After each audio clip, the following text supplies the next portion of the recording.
it must be annoying for us to keep pointing out something that you cannot translate with your physical senses. And what we want you to do is to try to be satisfied with the knowledge that if I can feel it, that then I will soon see it. You've just got to find some way of soothing yourself, that since I can feel it, therefore it must be. And if you can accomplish that, the receptive mode just means you're receiving something. So you could be in the receptive mode of what your vortex is offering up or what vulnerability offers. In other words, you're always in the receptive mode. So if you just start there by acknowledging that whatever is occurring to you, whatever thoughts are coming to you, whatever manifestations are happening, they are happening in direct relationship with whatever receptive mode you're in. An easier way of hearing it is whatever mood you're in. So that's elementary, isn't it? In other words, you understand that. You all do, don't you? You understand that. So now let's add another factor to that. And let's call that factor momentum. And let's talk about why momentum happens. Momentum happens because you give your attention to something. You give your attention to something, and then something manifests, and then you give your attention to something, and something manifests, and you give your attention to something, and something manifests. You have it so good because you're out here on the manifesting edge. You're out here on the edge where whatever you've got going on is showing itself to you moment by moment by moment by moment by moment. You have no excuse to be oblivious about what your vibrational countenance is, because the things that are manifesting around you are evidence of what it is. If you are aware of the way you feel, and you sort of kind of like that feeling, so you focus there, it will become more and more and more and more and more. You could take any thought of minor importance, and you could focus on it and bring it to a place of momentous importance, and it would manifest in this day. Every single one of you could do that with anything that is important to you. This is the power of the universe that you've got working with you. This is the power of the focus of source energy that you've got working with you. You have tools at your fingertips. You have the energy that creates worlds flowing through you, you see. You can be or do or have anything, but you've got to break it down in some way that you know that you are doing it. So we would suggest that you pick something, that is of some importance to you, and you decide that you're going to focus on it until you can show yourself in one day. You can show yourself how the momentum gathers around that subject in one day. From the point of just being able to talk about it, to the point of feeling fairly good feeling emotion about it, to the point of really feeling excitement about it, to the point of it manifesting in one day. You can do that. You can do that.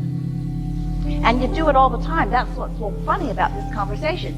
You do those things all the time. You just don't know that you're doing them. And so you don't give yourself the credit of focus that you deserve to give yourself the credit of focus. Spend more time in the vortex. What do you think's in there anyway? It's really funny. Here's this vortex, all ripe and ready and really eager. Well, we are the eager ones. To show it to you. And you're over there saying, I don't see it. I don't see it. I don't see it. And we say, that's why. That's why. You got to look where it is and feel like it feels. So pick any subject. Look where you think it might be. If you feel that something is lost where you stand, and you believe us at all that there is a vibrational version of you, then look in the direction of this vibrational view and describe it to us. If you feel lost, what does found feel like? If you feel confused, what does clarity feel like? If you feel poor, what does richer feel like? In other words, you got to look where you think you are. So look there and describe that for just a moment and stop the other. I've been doing this. How do I get the money out of the vortex and into the bank? When does it come to me? But you see, you can't talk about why the drought is unpleasant and attract the rain. You can't talk about what's missing and allow what's missing to be fulfilled. You've got to find a way to look at until you allow yourself. You see, you don't have to build the momentum in the vortex. The momentum is already built. You ask, and the momentum is already gathered, and it's huge and ready for you to receive it. Is it too big for you to receive it? No, not at all. Could you get ready to receive it? Yes. Are you ready right now? No. Could you get ready? Yes. Are you ready now? No. Could you get ready? Are you ready? No. Do you want to get ready? Yes.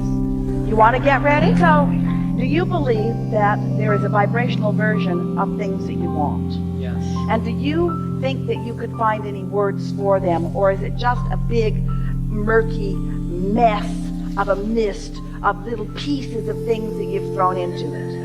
Or do you think there's anything in that that you could define and see? It isn't easy to go there because you don't have the momentum, but we promise you the momentum will come fast.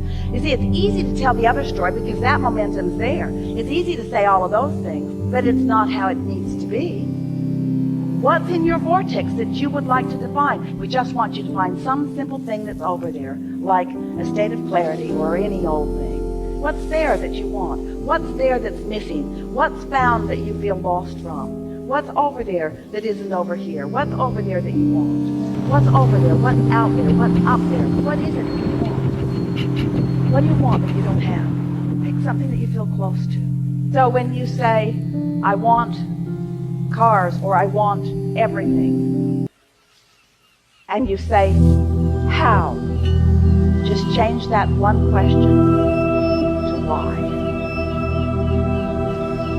Because the why will hold you in the momentum of your desire longer. The how, almost every time, will take you out of it. Whenever you ask yourself for an answer that you don't have, you lose your connection. But when you ask a question that leads you further in the momentum of your desire, it allows the momentum of the desire to go further. Did you hear that?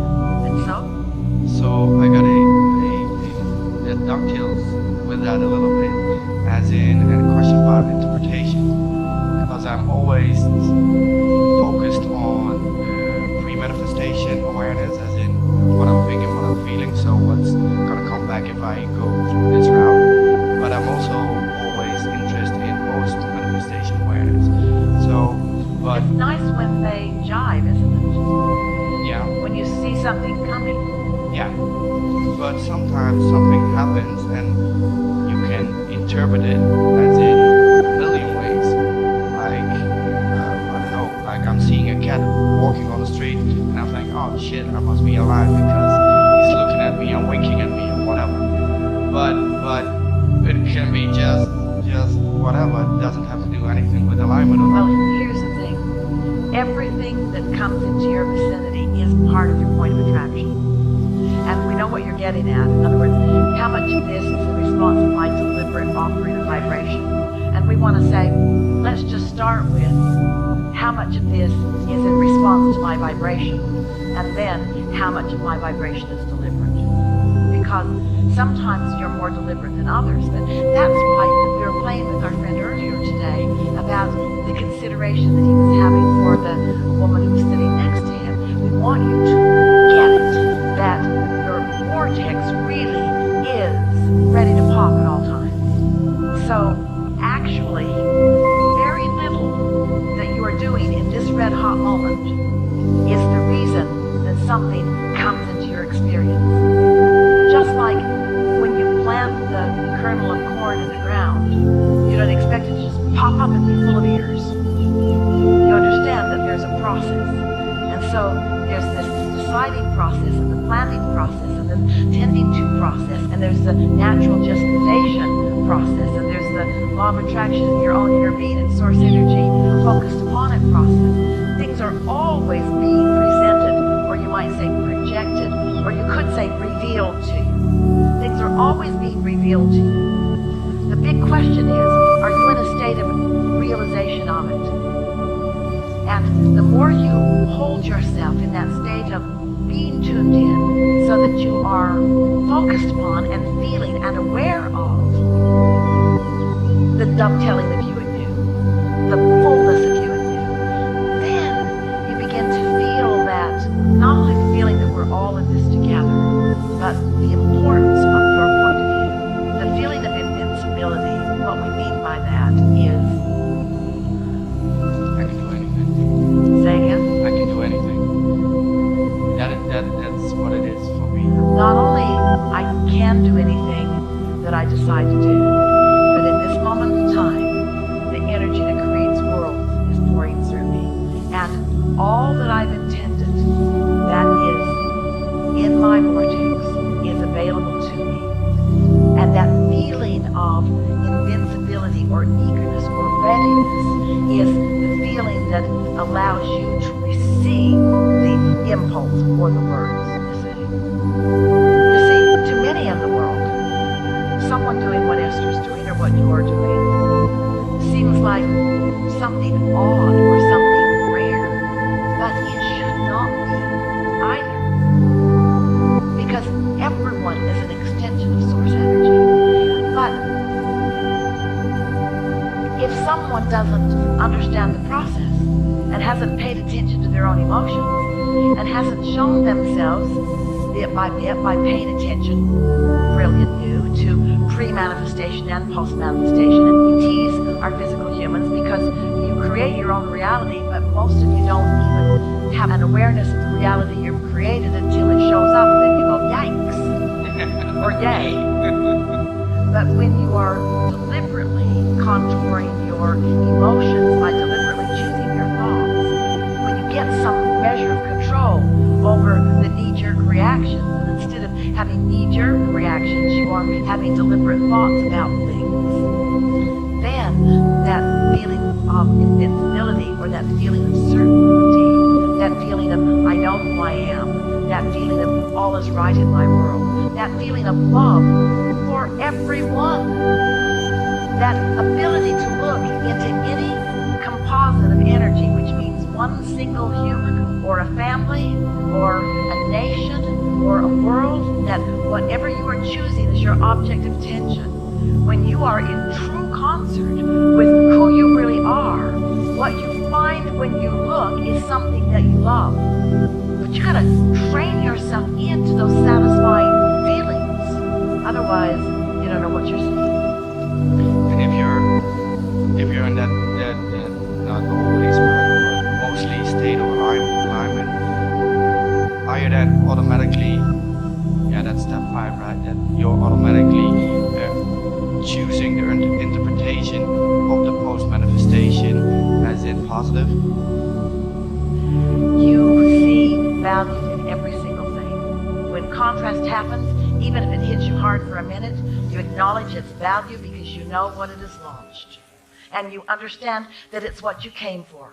And so you don't spend any time going past a little dissatisfaction. You pull yourself back into satisfaction right away because you understand that contrast must be allowed and even embraced and even adored in order to be the deliberate creator that you've been born to be.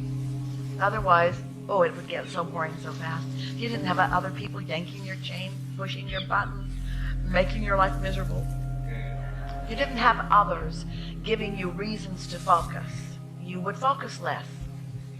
Yeah. Enough? Perfect. Really good.